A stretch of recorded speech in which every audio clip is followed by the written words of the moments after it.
मुसलमान ने भी इस देश की आज़ादी में साथ दिया, हिंदुओं ने भी साथ दिया है। अरे प्रधानमंत्री जी क्या लिया, राहुल गांधी जी तो कहते हैं मैं देश के लिए गोली खाऊंगा, आप गाली नहीं खा सकते। मुझे तो लगता है 2024 में राहुल गांधी जी को प्रधानमंत्री बनना चाहिए। लोग एक ही जवाब देते हैं कि हाँ, इस देश के अगले प्रधानमंत्री राहुल गांधी जी होंगे। राहुल गांधी जी ने कन्याकुमारी से कश्मीर तक पैदल चलकर, ठंडी हो या गर्मी हो या बरसात हो कि आंधी हो तूफान हो, एक नई मिसाल पेश की है।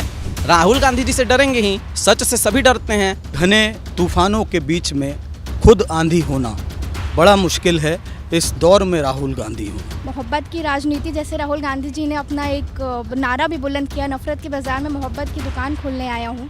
तो मोहब्बत की राजनीति आप समझ लीजिए कौन कर रहा है, जो देश को साथ लेके चल रहा है, जो ना हिंदू मुस्लिम ये नहीं कर रहा। अरे मुसलमान ने भी इस देश की आज़ादी में साथ दिया है, हिंदुओं ने भी साथ दिया है। अगर आप हिंदुओं को वोट बैंक की तरह ले रहे हो वो भी गलत है, मुसलमान को वोट बैंक की तरह ले रहे हो वो भी गलत है। तो मोहब्बत की राजनीति सिर्फ और सिर्फ राहुल गांधी जी कर रहे हैं। पहले तो मोदी जी मुझे तो बिल्कुल मशहूर नहीं लगते। अगर मोदी जी इस चीज़ से मशहूर होते हैं कि भाई पूरे टाइम मीडिया मोदी जी ये खा रहे हैं, मोदी जी यहाँ जा रहे हैं, मोदी जी ये पहन रहे हैं, तो इस चीज़ से मशहूर नहीं होता। मशहूर होता है इंसान अपने देश की जनता की बातें सुनने से। राहुल गांधी जी इस देश की जनता को समझते हैं, उनसे मिलते हैं, उनकी जो भी समस्याएं होती हैं उनको सुनते हैं। मोदी जी की तरह नहीं कि स्टेज पे आके बता दें कि भाई हमें तो इतनी गालियाँ पड़ी। अरे प्रधानमंत्री जी क्या लिया, राहुल गांधी जी तो कहते हैं मैं देश के लिए गोली खाऊंगा, आप गाली नहीं खा सकते। ये कैसी बात है। मुझे तो राहुल गांधी जी बहुत अच्छे लगते हैं और उनके जैसे प्रधानमंत्री होना बहुत ज़रूरी है। मुझे तो लगता है 2024 में राहुल गांधी जी को प्रधानमंत्री बनना चाहिए। हमने देखा कि कन्याकुमारी से कश्मीर तक के भारत जोड़ो यात्रा ने इस देश में धर्म की राजनीति को, नफरत फैलाने वाली राजनीति को ख़त्म कर दिया। ऐसा नेता जिसने कन्याकुमारी से लेकर कश्मीर तक हर धर्म को जोड़ा, हर जात के लोगों को जोड़ा, हर वर्ग को जोड़ा। भारत जोड़ो यात्रा का जो सक्सेस लेवल था वो आज इस देश के हर बच्चे को पता है कि भारत जोड़ो यात्रा ने इस देश से नफरत की राजनीति को ख़त्म कर दिया है। नरेंद्र मोदी सरकार जो है, आप देखिए उन्होंने क्या कहा था, हर साल 2 करोड़ एम्प्लॉयमेंट देंगे, उन्होंने नहीं दिया। उन्होंने कहा था हम महिला सुरक्षा के लिए काम करेंगे, उन्होंने नहीं कहा।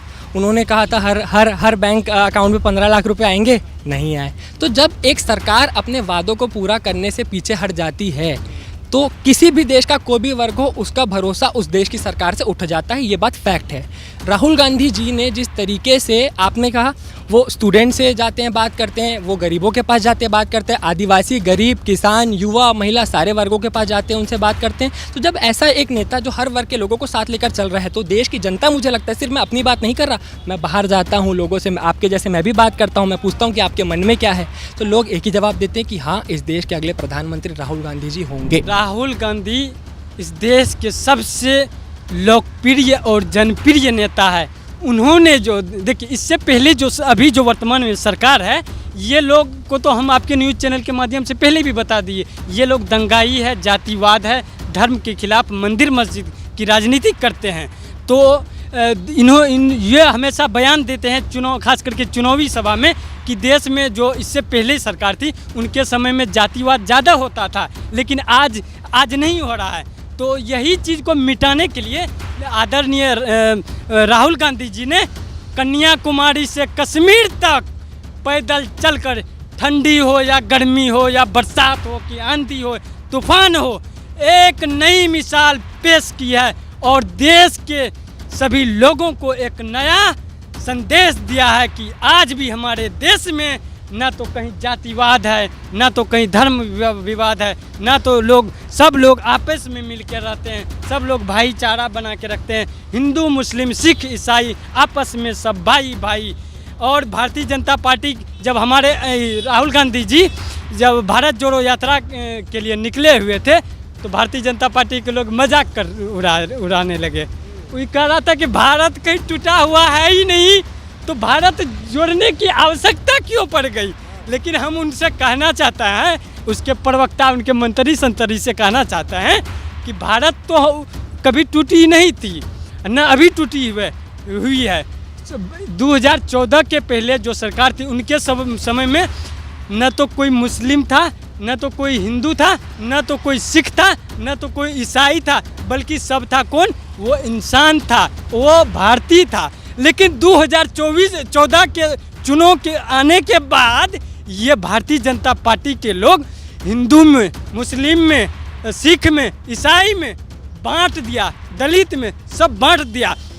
इसी को प्रेम, एकता, भाईचारा को कायम करने के लिए आदरणीय श्री राहुल गांधी जी ने भारत जोड़ो यात्रा करके देश को एक नया संदेश दिया है कि आज भी हमारे देश में लोकतंत्र संविधान कायम है।